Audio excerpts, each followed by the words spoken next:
오늘 빌립보서 12번째 설교 말씀 함께 나누도록 하겠습니다. 미국과 캐나다를 여행하는 분들이 반드시 찾아보는 관광 명소 가운데 하나가 나이아가라 폭포라고 합니다. 이 나이아가라 폭포는 세 개의 폭포로 구성되어 있는데 첫 번째는 캐나다 땅에 있는 폭포라서 캐나다 폭포. 그런데 모양이 U자를 뒤집어 놓은처럼 말발굽처럼 생겼다라고 해서 별명이 말발굽 폭포라고 합니다. 두 번째 폭포는 미국 땅에 있는 그냥 미국 폭포라고 불리워지고요. 세 번째 폭포는 미국 땅에 있는데 신부가 면사포를 쓰고 있는 것처럼 깔끔하게 떨어지는 물 때문에 신부의 면사포 폭포라고 불린다고 합니다. 그 중에 가장 낙차가 물 떨어지는 높이가 큰 폭포는 캐나다 폭포인데 평균 높이가 53m. 그 세 개의 폭포 전체의 길이를 합하면 790m나 된다고 합니다. 그리고 세 개의 폭포에서 떨어지는 물 양이 1초에 7,000톤이나 된다고 합니다. 그런데 여러분, 이 나이아가라 폭포도 대단한데 남미의 이 브라질과 아르헨티나에 가면 이구아수라는 폭포가 있습니다. 이 폭포는 평균 높이가 70m, 많은 곳은 80몇 미터까지 된다고 하는데요. 전체 폭포의 길이를 합하면 2,700m, 2.7km요. 그리고 폭포 개수도 272여 개나 되고 이 폭포에서 떨어지는 물의 양이 1초에 6만 톤이라고 합니다. 나이아가라가 1초에 7,000톤인데 이구아수는 1초에 6만 톤. 여러분 9배 정도가 큰 거죠. 미국의 루즈벨트 대통령 부부가 이 이구아수 폭포를 방문했을 때 영부인이었던 엘레노 루즈벨트가 My poor 나이아가라, 내 불쌍한 나이아가라요 라고 이야기를 했다고 합니다. 대단한 것으로 알고 있었는데 여기 와서 보니까 말 그대로 불쌍해 보이는 거죠. 그래서 브라질에서 아르헨티나에서 살아가는 한인들이 이런 말을 한다고 해요. 나이아가라, 니 나가라. 정말 아름답고 좋은, 저도 개인적인 경험으로는 나이아가라는 참 멋지다, 아름답다 이런 생각을 했었는데 이구아수를 갔을 때는 무섭다, 대단하다 이런 생각이 들었습니다.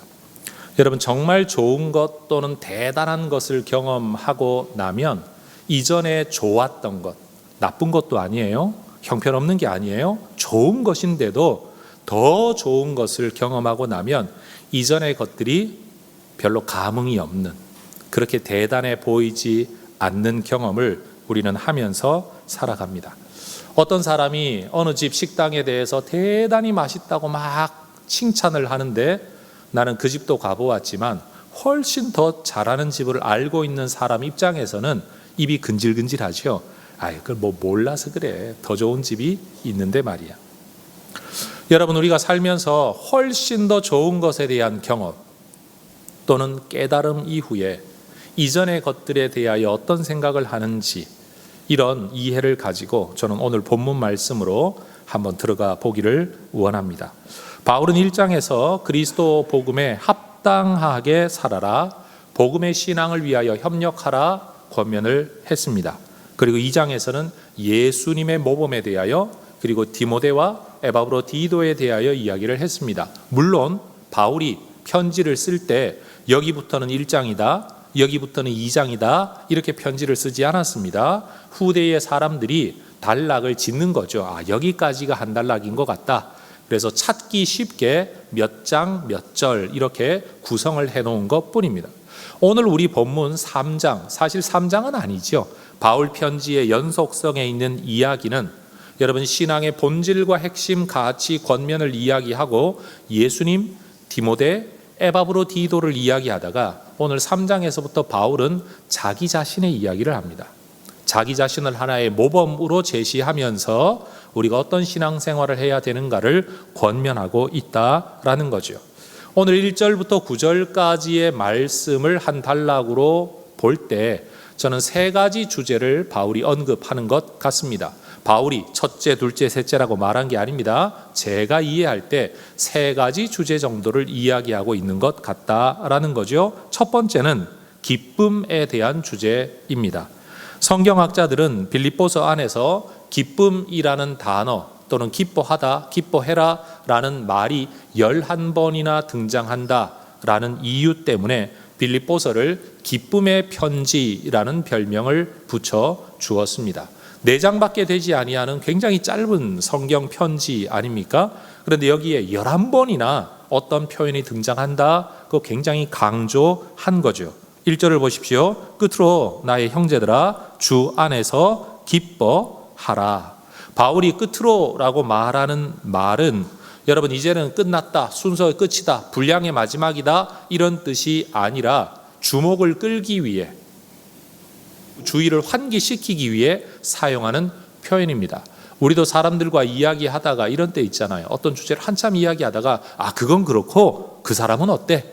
갑자기 다른 주제로 넘어가려고 할 때 그건 그렇고 이런 표현을 쓰는 것처럼 바울도 어떤 편지를 쓰다가 어떤 주제로 갑자기 전환을 할 때 끝으로 라는 표현을 즐겨 사용했다는 거죠.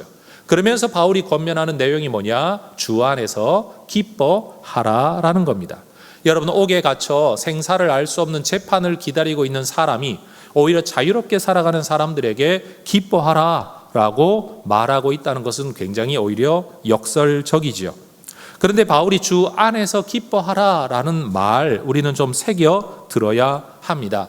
세상의 유동적인 아니면 일시적인 잠정적인 이럴 수도 저럴 수도 있는 상황은 언제든지 뒤집어질 수 있는 어떤 것들을 기쁨의 이유로 삼지 말고 예수님께서 이미 우리에게 이루어 주신 그 일, 그것을 기쁨의 근거로 삼아라 라는 겁니다. 특별히 2장 6절에서 11절에 보면 그 예수님이 누구냐? 하나님과 동등된 분인데 동등됨을 취할 것으로 여기지 아니하시고 인간이 되셨고 낮아지셨고 죽기까지 복종하시는데 십자가에서 죽기까지 하셨다. 그런데 하나님이 그분을 높이셨다. 하나님 보좌 우편에 올리셨다. 만물의 통치자로 다시 오실 재림주로 영광의 주님으로 자리하고 계신다. 바울은 여러분 지금 자기의 감옥에서 노연할 가능성 때문에 기뻐하는 게 아닙니다. 만약 상황 때문에 기뻐한다면 자유로울 때는 기뻐하고 갇혔을 때는 슬퍼해야 되죠. 일이 잘 될 때는 기뻐하고 일이 안 될 때는 근심해야 되겠죠. 그런데 감옥 안에 있는 바울도 기뻐할 수 있는 이유가 뭐냐? 근거가 뭐냐? 상황 때문이 아니라 그 예수님이 내 주님이시기 때문에 내가 그분의 일꾼이요 종이기 때문에 기뻐한다라는 겁니다.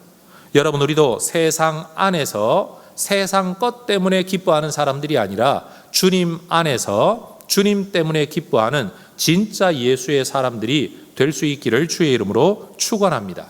특별히 기뻐하라라는 권면은 밑도 끝도 없이 갑자기 불쑥 튀어나온 주제적 연결성이 없는 명령이 아닙니다. 이어지는 본문에서 바울이 언급하는 사람들이 있습니다. 그들은 자칭 하나님의 선택받은 백성들이요 나름대로는 매우 경건한 신앙의 열정을 가진 사람들이었습니다. 그들은 유대인으로 태어났다는 혈통, 그리고 할례를 받았다는 종교적인 자부심, 하나님의 율법 안에서 살아가고 있다는 다른 민족과는 구분된 윤리적, 신앙적, 문화적, 종교적 기준을 굉장한 자부심으로, 다시 말해 기쁨으로, 자랑으로 삼고 살았던 사람들입니다. 이런 사람들의 이야기를 하기에 앞서서 그런 사람들의 기쁨 말고 예수로 기뻐하는 사람들이 되라 라는 바울의 이야기는 우리가 결코 흘려 들어서는 안 될 거라는 거죠. 한번 따라 하십시다. 주 안에서 기뻐하라. 한 번 더요. 주님 때문에 기뻐하라. 이어지는 바울의 편지 글은 그동안 써왔던 빌립보서의 전개와는 좀 다르게 굉장히 좀 무거운 표현이 나옵니다. 1절, 너희에게 같은 말을 쓰는 것이 내게는 수고로움이 없고 너희에게는 안전하니라. 안전이라는 단어가 등장하면서부터 왠지 모를 긴장감이 있죠.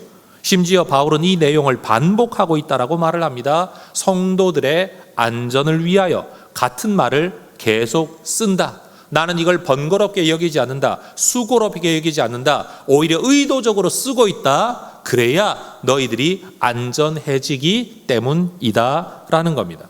바울이 반복하는 내용을 어떤 학자들은 여러분 빌립보서에서 11번이나 기쁨의 이야기가 나왔기 때문에 바울이 수고롭지 않게 여기는 반복하는 말은 기뻐하라는 말이다 라고 해석하는 분들도 있습니다만, 저는 단순히 기뻐하라는 말만을 이야기하는 건 아니다. 오히려 이어지는 문맥의 속에서 보자면 기쁨도 유대주의자들과의 이야기와 연결되어져 있고, 반복하는 주제도 단순히 기뻐하라는 말만은 아니다 라고 저는 생각을 합니다. 여러분, 쓸데없는 말처럼 여겨지지만 목사님 지금 무슨 말씀하시는 거지 싶지만 계속 한번 들어보시기를 바랍니다. 바울은 지금 2절에서만도 3번씩이나 반복하는 표현이 있습니다. 같이 한번 읽어보겠습니다. 개들을 삼가고 행악하는 자들을 삼가고 몸을 상해하는 자들을 삼가라. 여러분, 바울이 지금 개라고 말하는 건 짐승개를 말하는 게 아닙니다. 오히려 개 같은 사람들. 원래 개라는 표현은 유대주의자들, 유대인들이 율법도 없고 할례도 없고 하나님의 백성도 되지 않은 이방인들을 무시하는 말로 개라는 표현을 썼는데, 바울은 오히려 그들을 무시하고 멸시하고 있는 유대인들에게 개라는 말을 돌려 사용하고 있습니다. 왜 그랬을까요? 이어지는 내용에서 나오지요. 여러분, 행악하는 사람들이라는 말은 악한 일꾼들이라는 말입니다. 뭔가 애쓰고 수고하고 노력을 하고는 있지만 하나님의 뜻과는 상관없이 오히려 하나님의 뜻을 허물어뜨리는 일을 하고 있는 사람들, 그리고 몸을 상해하는 일을 하는 사람들. 이전에 개역 성경에서는 손할례당이라는 말을 썼습니다. 손은 손을 말하는 게 아닙니다. 훼손할 손자입니다. 할례를, 그 의미를 오히려 훼손시키는 사람들. 할례를 주장하고 강조하고는 있지만 진짜 하나님이 원하셨던 할례를 오히려 의미를 평가절하시켜버리는, 의미를 훼손시켜버리는 이런 일을 행하는 사람들을 주의하라라는 겁니다. 여러분, 그들은 그리스도이신 예수님께서 십자가에서 대속적인 죽음을 당하셨고 육체로 부활하셨다는 것을 믿는 믿음만으로는 구원받을 수 없다라고 주장합니다. 예수를 믿더라도 그 위에 율법 지키고 할례를 받아야 진짜 하나님의 백성이 되고 구원을 얻는다라고 강조했던 유대 율법주의자들, 할례파라고 일컬어지는 사람들이었다라는 겁니다. 여러분, 예수님은 혈통적으로는 유대인이셨습니다. 그리고 유대교 회당에서 주로 유대인들을 대상으로 말씀하셨습니다. 모세 율법을 사용하셔서 선지자들의 글을 이용하셔서 말입니다. 그래서 예수의 복음이 전파되는 곳에서는 어디서든지 유대 율법, 모세 율법과 예수님의 가르침의 관계성이 어떤 것이냐라는 이 갈등이 굉장히 많이 일어났습니다. 나중에 초대교회도 사도행전 15장에 보면 예수를 믿는 사람들이나 믿지 않는 사람들이나 유대인들이 이 예수 따라다니는 사람들에게 했던 말이 있죠. 15장 1절입니다. 어떤 사람들이 유대로부터 내려와서 형제들을 가르치되 너희가 모세의 법대로 할례를 받지 아니하면 능히 구원을 받지 못하리라. 예수 믿는 사람들에게도 와서 말하기를 예수 믿고 안 믿고는 상관없고 율법대로 할례 받아야 구원받는다 라고 말하는 사람들이 있었다라는 겁니다. 15장 5절에 이런 말이 있습니다. 바리새파 중에 어떤 믿는 사람들이 일어나 말하되 이방인에게 할례를 행하고 모세 율법을 지키라 명하는 것이 마땅하다. 믿는 사람이 누굽니까? 예수 믿는 형제들, 교회 안에 있는 사람들 중에서도 바리새파에 속해 있었던 사람들은 뭐라고 말을 하느냐? 예수 믿는 이방인들에게도 할례 받고 율법 지키라고 해야 그들도 구원받을 수 있는 거다라고 주장했다라는 겁니다. 여러분, 이것은 기독교의 태생적인 문제였습니다. 그래서 오늘날에도 신학교에서는 아주 중요한 주제 하나를 가지고 많이 심도 있게 연구하고 가르치는데 신학적 용어로는 이렇게 말을 합니다. 유대교와의 연속성과 불연속성의 문제라고 이야기합니다.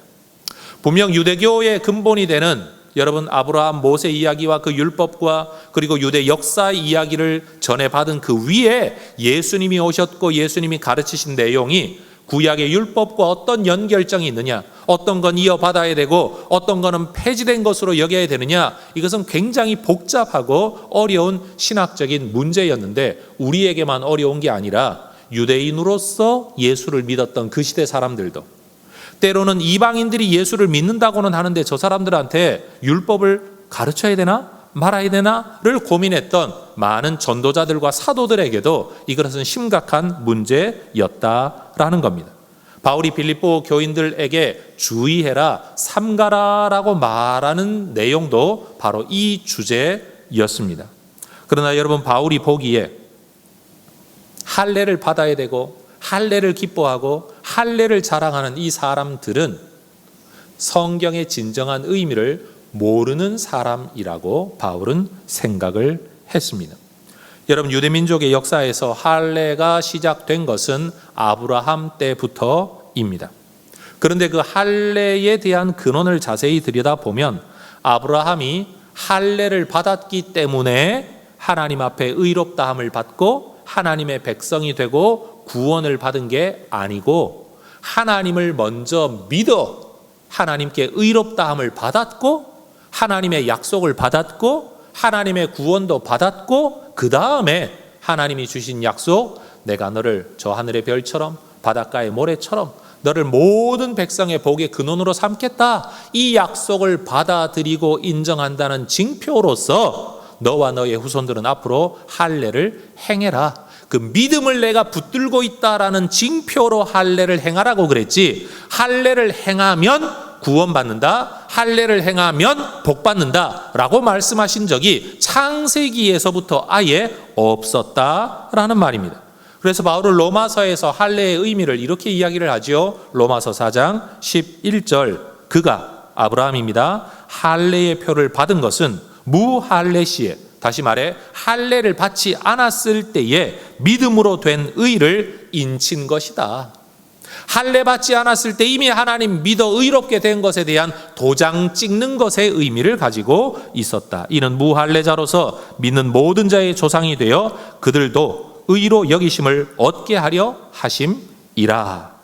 할례보다 믿음이 먼저다라는 이 분명한 신학적 확신을 가지고 있었던 바울의 관점에서는 할례를 받아야 하나님의 백성이 된다, 할례를 받아야 의롭다 하게 된다라고 주장하는 이 사람들, 유대 율법주의자들, 할례파 사람들의 이야기는 한쪽으로는 예수 메시아의 의미도 모를 뿐만 아니라 또 다른 쪽으로는 유대교 자체의 율법도 모르는 사람이라고 간주되어 졌다라는 겁니다.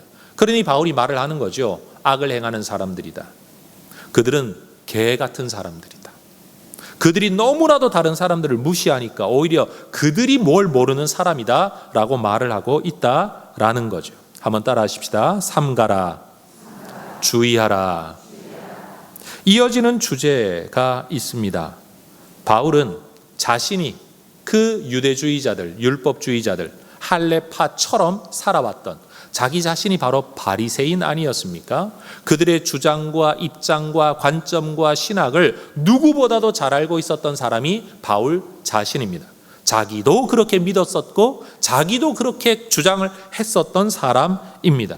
그런데 시간이 흐르고 보니, 예수를 만나고 보니 그것이 얼마나 잘못된 것이었는가를 깨닫고 난 이후 자기 자신의 삶에 대해 이야기를 하죠. 4절, 그러나 나도 육체를 신뢰할 만하며 만일 누구든지 다른 이가 육체를 신뢰할 것이 있는 줄로 생각하면 나는 더욱 그러하다. 바울이 육체라는 단어를 쓸 때 이것은 몸을 의미하는 바디가 아닙니다. 그 육체라는 것은 내가 하나님 앞에 의롭다함을 얻기 위해, 하나님 백성 되기 위해, 구원을 얻기 위해 자기가 행해왔던 모든 종교적인 노력들, 수고들, 그리고 그 결과로 이루어진 것들, 때로는 태생적으로 얻고 태어난 종교적 어떤 가치들, 이런 것들을 바울은 육체라는 말로 하나님의 영과는 대비되게 사용하고 있는 단어이죠. 여러분, 그럼 바울이 타고났던 또는 바울이 추구했던 그리고 바울이 이루었던 육체의 것들이 무엇입니까? 5절은 말합니다. 나는 8일 만에 할례를 받은 사람이다. 여러분, 바울은 시간적으로 실컷 살아가다가 중도에 어느 날 유대교로 개종한 사람이 아니라는 말입니다.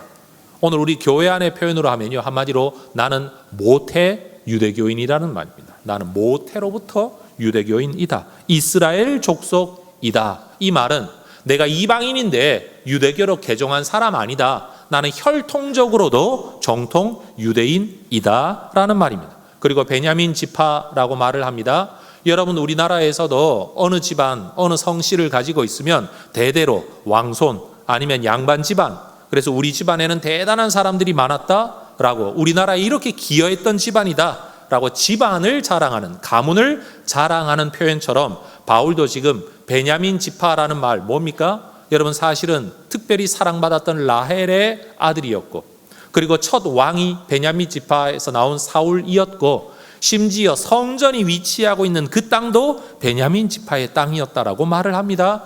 여러분, 우리가 정확히 알 수는 없지만 어쨌든 베냐민 지파다라는 것을 강조하고 드러낼 만큼 이스라엘 12지파 가운데 그래도 우리 집안, 우리 가문 괜찮다. 바울이 지금 그 이야기를 하고 있는 거죠. 히브리인 중에 히브리인이라는 말은 우리 집안에는 한쪽은 정통 유대인인데 이방인과 결혼해서 피가 섞인 집안이 아니다. 우리는 양가 모두가 조상 대대로 내 부모조차도 유대인과 유대인이 만나 태어난 진짜 유대인이다. 그리고 히브리어로 된 정통 율법을 교육받으며 자라난 집안의 사람이다 라는 겁니다. 여기까지는 타고난 겁니다. 바울이 결정한 게 아니죠. 부모로부터 주어진 겁니다. 그런데 그 다음에 나오는 이야기들은 바울이 선택한, 바울 자신이 추구했던 삶의 가치입니다. 율법으로 나는 바리새인이다. 나는 설렁설렁 대충 신앙생활하고자 원치 않는다. 엄격하게 철저하게 율법 따라 살려고 나는 바리새파에 속하여 신앙생활하도록 결심했다. 어느 정도로? 그 열심으로는 교회를 핍박할 만큼. 우리가 아는 것처럼 그는 자기가 믿고 있는 이 율법 붙들고 살기 위해 사람을 죽이기까지 하면서 살았던 열정의 사람이었습니다.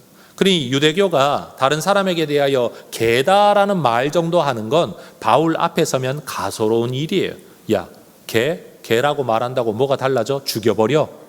여러분, 바울이 살아왔던 삶의 정도는 거기까지였다라는 겁니다. 그리고 율법의 의로는 흠이 없는 인생을 내가 지금껏 살아왔다는 겁니다. 여러분, 바울만큼 혈통적으로 삶의 훈련에 있어서 추구했던 가치와 이루어왔던 공적과 살아왔던 삶의 이야기들로서 여러분, 바울만큼 자랑할 것이 많은 사람이 몇 명이나 되겠습니까? 우리의 표현으로 하면 바울은 둘째 가라면 서러워할 만큼 유대교 최고의 모범생, 스탠다드, 우리가 필드 매뉴얼, FM이라고 부르지요. 그는 정말 대단한 사람이었습니다. 그런데 그것을 기쁨으로 알고 그것을 자랑으로 알고 그것을 추구하며 살아왔던 바울이 예수를 만나고 나자, 제가 이런 말 했죠. 나이야 가라, 니나 가라 했던 것처럼 옛날에 자기가 그렇게 추구했던 그것들이 이제는 아무 가치가 없는, 별 볼 일 없는 것들로 완전히 생각이 바뀌고 말았다라는 겁니다. 성경 7절과 8절을 한번 보십시오. 그러나 무엇이든지 내게 유익하던 것을 내가 그리스도를 위하여 다 해로 여길 뿐더러 또한 모든 것을 해로 여김은 내 주 그리스도 예수를 아는 지식이 가장 고상하기 때문이라. 여러분, 바울은 이 표현, 이 구절 안에서 보면 얻고 잃고, 여러분, 유익이 된다, 해가 된다, 얻는다, 잃는다 라는 경제적 용어를 사용하고 있습니다. 요즘 말로 하면 손익이죠. 잃어버릴 손, 얻을 익. 영어로 하면 gain, loss. 여러분, 얻고 잃는 것으로 지금 무슨 이야기를 하고 싶은 겁니다. 옛날에는 그것이 버는 건 줄 알았는데 사실 알고 보니 이건 다 쓸모없는 것들이더라. 정말 보석인 줄 알고 다 긁어 모았는데 알고 보니 다 쓰레기더라. 내가 정말 하나님 앞에 의로움을 얻고 구원을 얻기 위하여 이 길이 맞다라고 여겼는데 알고 보니 여러분, 제가 이 단어를 일부러 사전에서 찾아보니까 표준말이 맞더라고요. 내가 그동안 뻘짓 해왔다, 허튼 짓 해왔더라, 쓸모없는 짓 해왔더라 라는 것입니다. 여러분, 바울이 왜 이런 깨달음을 얻게 된 겁니까? 왜 옛날에는 얻는 것이라고 여겼는데 이제는 잃는 것이다, 오히려 잃어버리고 다른 것을 얻으려고 하는 가치관의 차이가 또는 변화가 왜 일어난 거냐? 갈라디아서 2장 16절에서 이렇게 바울은 말을 합니다. 사람이 의롭게 되는 것은 율법의 행위로 말미암음이 아니요 오직 예수 그리스도를 믿음으로 말미암는 줄 알므로 우리도 그리스도 예수를 믿나니 이는 우리가 율법의 행위로서가 아니고 그리스도를 믿음으로써 의롭다함을 얻으려 함이라. 율법의 행위로서는 의롭다함을 얻을 육체가 없느니라. 여러분, 유대인들은 자꾸만 말합니다. 할례 받아라, 율법 지켜라, 그렇게 명하는 게 마땅하다라고 이야기를 하고 있는데, 여러분, 그것으로 구원을 얻을 수 있는 사람이 없다라는 겁니다. 구원을 얻을 수도 없는데도 구원의 길이라고 이야기하고 가르치고 있으니 이것이야말로 헛된 소리를 하는 거 아니냐, 이거야말로 주의해야 될 거 아니냐, 이런 소리를 들으면 안 된다라는 겁니다. 저는 바울의 이야기를 빌어 여러분에게 이런 말을 하고 싶습니다. 성경을 말하고는 있지만 성경이 말하는 대로의 성경을 말하지 않는, 예수를 말하고는 있지만 성경이 말하는 그대로의 예수님을 말하지 않는 이단과 사이비 종교들을 여러분 삼가하고 주의하시기를 주의 이름으로 축원합니다. 여러분, 시간이 흐르면 흐를수록 점점 더 여러분 기독교의 가치를 교묘하게 위장하거나 공격하는 흐름들은 많아지고 있습니다. 성경대로의 신앙을 여러분 지킬 수 있으려면 여러분 스스로가 말씀을 듣고 이것이 진짜 하나님의 말씀 그대로인지 변질된 말씀인지를 분별할 줄 알아야 합니다. 어떤 분은 그러시겠죠. 목사님, 신학도 공부하는데 우리가 그걸 어떻게 합니까? 그런데 여러분, 사기당하지 않으려면 여러분 스스로가 주의하는 것 말고는 다른 길이 없는 것처럼 여러분의 영혼이 이단들에게, 거짓 교사들에게 사기를 당하지 않으려면 여러분 스스로가 말씀에 대한 분별력을 기르는 것 외에는 답이 없습니다. 우리 옆에 분에게 인사하십시다. 영적으로 사기당하지 마십시다. 여러분, 절대로 영적으로 사기당하지 마십시오. 좋아 보이고 좋은 일 대단히 하는 것처럼 보이지만 표면적으로는 선한 일, 심지어 국가 정부에서 상을 줄 만큼 대단한 일을 하는 것 같지만 뒤로는 사람들의 영혼을 갉아먹고 있는, 자기들의 아방궁을 짓고 있는 이단 사이비 교주들이 얼마나 많은지 모릅니다. 여러분, 바울은 그동안 자신이 목숨처럼 붙들고 살아왔던 가치들, 삶의 방향성들, 여러분 이게 절대 나쁜 것은 아니었습니다. 선한 의도로 해왔던 일입니다. 정말 하나님 때문에 해왔습니다. 그런데 알고 보니 그게 아닌 겁니다. 그 가치 안에 살아가던 사람들에게는 칭찬받는 일이었습니다. 박수받는 일이었습니다. 명예였습니다. 자랑거리였습니다. 기쁨이었습니다. 달리기 하는 사람들에겐 달리기 잘하는 사람이 박수를 받지요. 이 설교를 준비하면서 제가 이런 생각을 했어요. 노름을 좋아하고 카드놀이를 좋아하는 사람들에게는 소위 말하는 타짜의 기술이 박수받는, 존경받는 일이겠지만 나 같은 목사에게는 그게 무슨 상관이 있냐. 세상에 돈 잘 버는 기술들과 박수받는 기술과 존경받는 기술이 아무리 많더라도 목사인 나에게 그게 무슨 소용이 있느냐. 그분은 이런 이야기를 들으면 기분 나빠하시겠지만 그 모든 것들이 나한테는 쓰레기인 겁니다. 성도 여러분, 바울이 가지고 있었던 관점이 바로 그것입니다. 똑같은 문화 안에서 똑같은 가치관을 가지고 그 안에서 자기들끼리 부대끼면서 같은 가치관을 추구할 때 바울은 탁월한 사람이었습니다. 남다른 사람이었습니다. 대단한 사람이었습니다. 기뻐하고 자랑할 만한 것들을 많이 가지고 있는 사람이었습니다. 그런데 예수를 발견하고 예수 안에 들어오고 나니까 그것들은 나쁜 건 아니지만 마치 쓰레기 같았다라는 말입니다.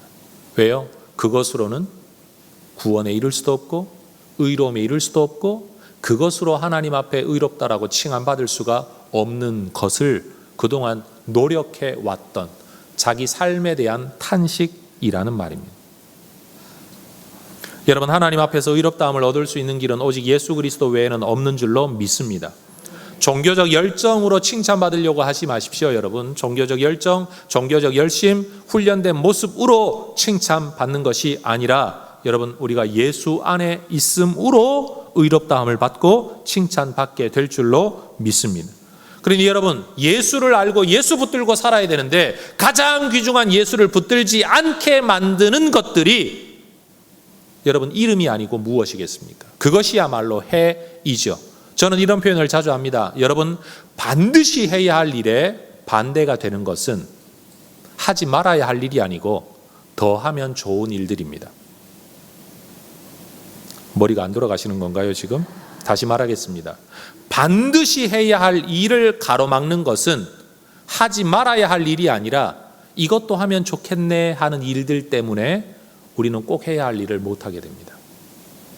정말 하지 말아야 할 일을 하느라고 시간 허비하는 사람은 수준 이하의 사람이죠. 웬만큼 살아가는 사람들은 이것도 하면 좋겠네, 저것도 하면 좋겠네, 이것도 해야 되는데 저것도 해야 되는데 하다가 진짜로 해야 될 일을 못한다라는 말입니다. 목회도 마찬가지입니다. 신앙도 마찬가지입니다.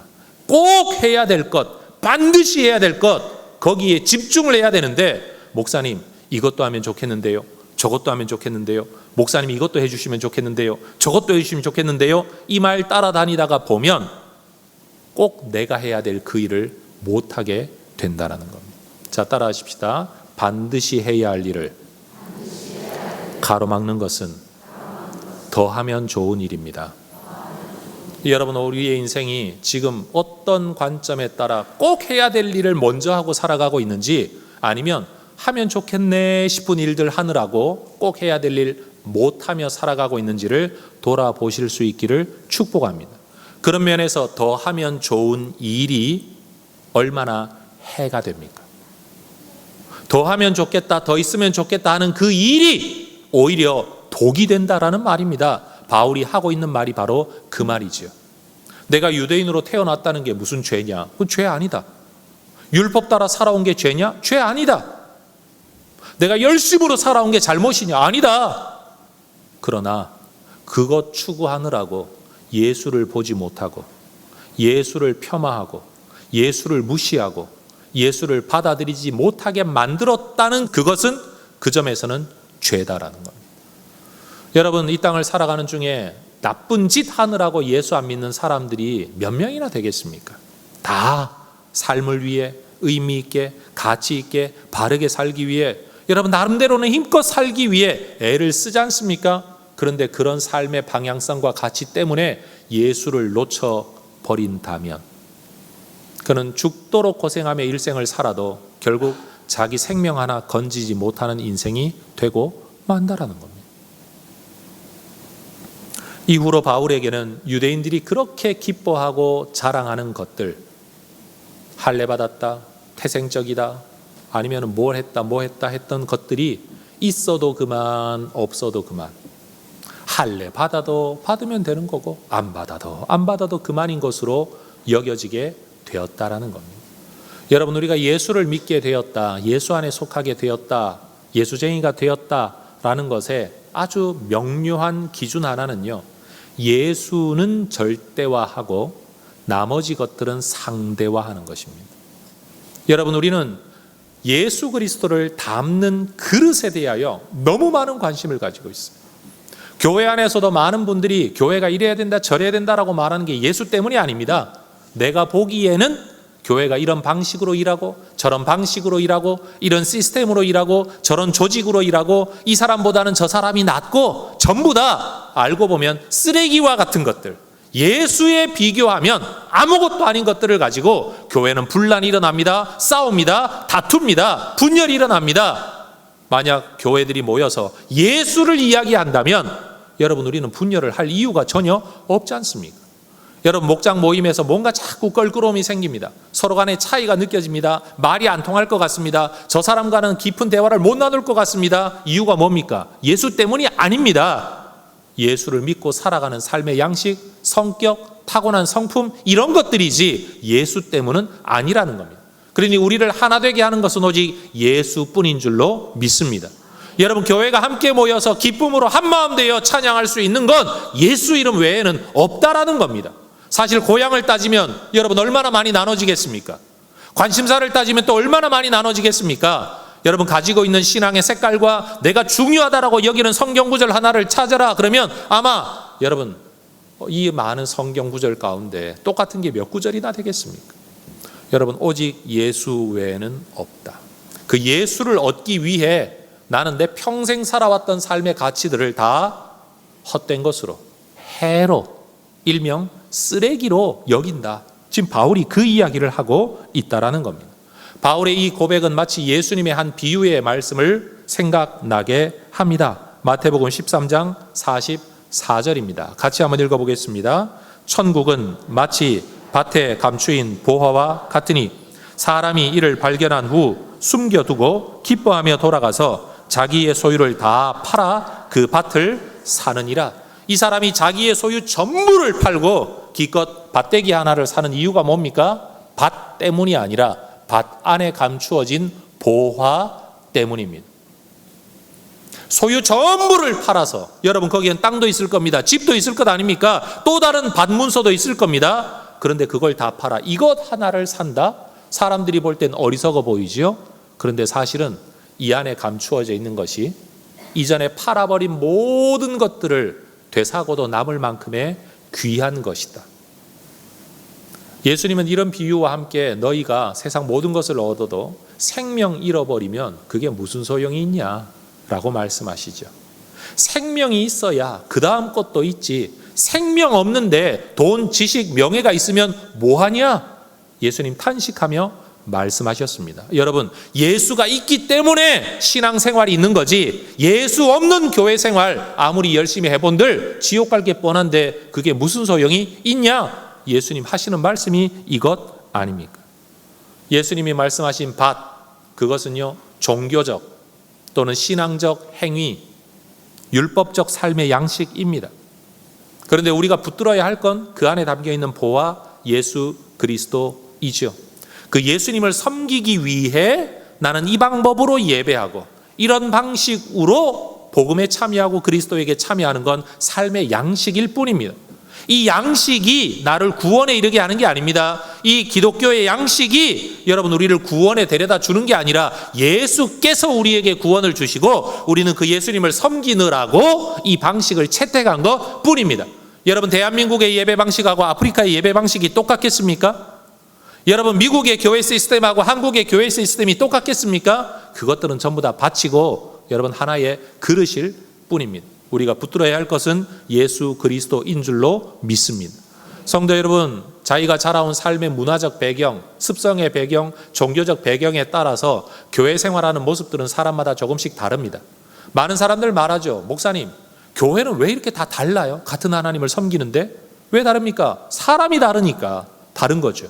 모여있는 사람들이 다르니까 다른 거죠. 여러분 많이 배우고 좀 있는 게 많은 사람들이 모이는 교회의 문화하고 가진 게 없이 서민으로 살아가는 사람들이 모여있는 교회의 문화는 다를 수밖에 없는 겁니다. 주님은 그것을 문제 삼지 않으신다라고 저는 확신합니다. 왜요? 그건 자기 삶의 양식을 따라 신앙을 담아내면 되는 거니까. 짐 엘리엇이라는 선교사도 이런 말을 했습니다. 영원한 것을 얻기 위해 영원하지 않은 것을 버리는 자는 절대 어리석은 자가 아니다. 영어 표현으로 하면 여기도요 게인과 로스라는 단어가 나와요. 영원한 것을 얻기 위해 영원하지 않은 것을 버리는 자, 잃어버리는 자, 팔아버리는 자, 포기하는 자는 결코 어리석은 자가 아니다. 여러분 예수님의 보화가 감추인 밭의 비유에서도 예수님도 게인과 로스라는 단어를 쓰셔요. 너희가 자기의 소유를 다 팔아버려서 보화가 감추인 밭을 사는 것이 이게 필요한 일이고 이게 지혜로운 일이라고 말씀한다는 겁니다.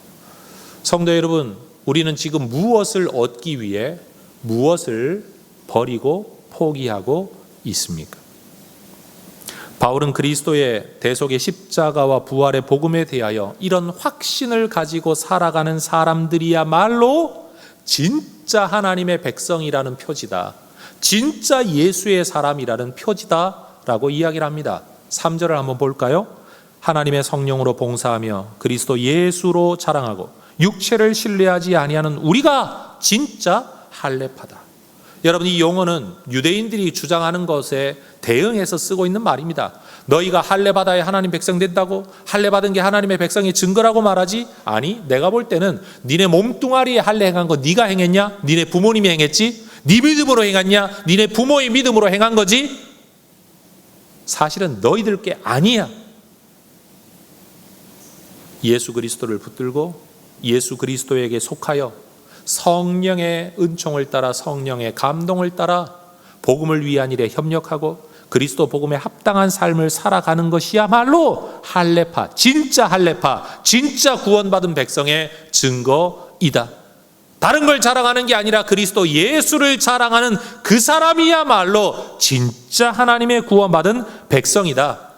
육체를 신뢰하지 아니하는 자, 세상에 썩어 없어질 걸 신뢰하지 않는 자가 진짜 하나님의 구원받은 백성이다라는 겁니다. 여러분, 바울은 골로새서 2장 11절 12절에서도 이런 이야기를 합니다. 같이 한번 읽어보겠습니다. 또 그 안에서 너희가 손으로 하지 아니한 할례를 받았으니 곧 육의 몸을 벗는 것이요 그리스도의 할례니라. 너희가 세례로 그리스도와 함께 장사되고 또 죽은 자들 가운데서 그를 일으키신 하나님의 역사를 믿음으로 말미암아 그 안에서 함께 일으키심을 받았느니라. 바울은 유대교인들이 주장하고 있는 할례라는 단어를 사용해 너희가 받은 할례는 몸에 행하는 할례가 아니라 너희의 영에 행하는 그리스도의 할례 세례다. 하나님을 믿는 그 믿음, 예수 믿는 그 믿음으로 인침받은 세례가 할례하고 똑같은 거다. 그러니 여러분, 이런 사람들에게 여러분 할례 받아야 구원 얻는다 라고 또다시 주장하는 사람들의 이야기가 바울이 얼마나 답답했으면 개들을 삼가고 주의하라고 이야기를 하겠습니까? 바울은 자기 자신도 이 믿음 붙들고 살아가며 이 믿음 안에 머물기를 원하고 이 믿음 안에서 발견되는 사람이 되기를 소망합니다. 9절이에요. 그 안에서 발견되려 함이니 내가 가진 의는 율법에서 난 것이 아니요 오직 그리스도를 믿음으로 말미암은 것이니 곧 믿음으로 하나님께로부터 난 의이다. 한번 따라 하십시다. 그리스도를 자랑하라. 다시요. 그리스도를 자랑하라. 유대교 이야기와 예수 믿는 신앙을 자꾸만 이야기하는 것이 사실 유대교에 대해 전혀 아는 바가 없는 우리 입장에서는 별다른 감동이 없을 수 있습니다. 그런데 저는 설교자로서 한국 땅을 살아가는 사람으로서 저는 예수 믿고 난 기독교인들 안에도 또 다른 할례파가 있는 것 같다. 이런 생각을 하게 됩니다. 예수를 믿고 교회를 다니면 끝까지 죽을 때까지 그 안에서 발견되는 자, 예수를 기뻐하고 예수를 자랑하는 자가 되어야 하는데 이제 예수 믿는 건 기본이고 그 위에 자기의 공로를 쌓으려고 하는 사람들이 있죠. 우리 집안은 몇 대 신앙이다. 우리 할아버지가 교회를 몇 개나 지었다. 나 이만큼이나 성경 읽고 기도하고 나 이만큼이나 나아져서 너보다 더 나은 인생이다. 난 너보다 하나님께 더 많이 상 받을 거다. 더 많이 뭘 받을 거다. 예수를 자랑하는 사람이 아니라 예수 믿는 건 기본으로 삼고 또다시 내가 한 그 무엇인가를 자랑하는 문화가 교회 안에 존재한다라는 거예요. 여러분, 저는 개인적으로 수도원에 대한 책들을 상당히 많이 찾아 읽었습니다. 개신교에 수도원이 따로 있진 않지만 도대체 이 사람들은 무엇 때문에 삶의 자리를 버리고 수도원까지 들어가서 자기 인생을 하나님 앞에 드리겠다고 했을까? 여러분, 수도원은 대단한 기독교적 가치 유산입니다. 전 세계에서 대학 교육이 공식적으로 시작된 곳이 수도원입니다. 그리고 공식적인 기관이 사회 구제 봉사 활동을 민간에서 처음 시작한 게 수도원입니다. 그리고 여러분, 모든 자료가 가장 잘 보존되어진 곳이 수도원입니다. 세상에는 전쟁하느라고 싸우느라고 불태우느라고 허물고 새로 짓느라고 여러분 유산들과 자료들이 전부 불태워지고 버려질 때 수도원 그 산골짜기에 있는 거 누가 쳐들어가 가지고 뺏으려고 하겠습니까? 내버려둔 가치 없다라고 여겨놓은 그 지역 안에서 엄청난 문화유산들이 나오고 있다. 그런 면에서 수도원은 굉장히 중요한 곳입니다. 그런데 여러분, 참 그들의 인생, 그들의 헌신, 그들의 결단, 심지어 왕의 아들로 태어났는데 그 세상 영광 다 버리고 나는 주님 사랑하며 살겠노라고 수도원에 들어간 사람들, 세상에 부잣집의 아들로 태어났는데 그 재산 다 포기하고 진짜 샌들 하나 끌고 망토 하나 입고 수도원에 들어가 일생을 살고 죽은 사람들, 그들을 생각을 하면 참 대단하다 이런 생각을 하게 됩니다. 그런데 여러분, 수도원에도 그림자가 있습니다. 세상에서 내가 왕족이다, 부자다, 뭘 배웠다 이런 것들은 버린 사람들인데요, 수도원 안에 들어가 사는 자기들끼리는 또 다른 서열의식이 생기고 자기 공로가 생겨서 내가 이만큼 기도 더 하고 이만큼 영성이 더 깊고 내가 이만큼이나 성자 반열에 더 다가가 있고 이만큼이나 체험을 더 하고 이만큼이나 더 하나님과 친밀하다, 이런 것들이 서열이 되어서요, 결국 또 수도원장 되기 위한 암투, 암살, 시기와 질투, 성자의 반열에 오르기 위해서 여러분 정말 고행을 해가면서까지 살아가는 사람들의 이야기를 보면 사람은 죄인이다라는 게, 여러분 종교적인 일에 헌신하면 죄를 벗어나는 게 아니라 죄인은 종교적인 일을 하면서도 죄를 짓는, 여러분 그게 바로 인간이라는 사실입니다. 여러분, 우리 혜성교회가 어떤 일을 하든 어떤 신앙적 종교적 가치 있는 일을 하든 그것보다 예수를 먼저 자랑하는 교회가 될 수 있기를 소망합니다. 교회 안에서 예수가 아닌 또 다른 어떤 것들이 자랑거리, 기쁨의 이유, 물론 될 수는 있겠죠.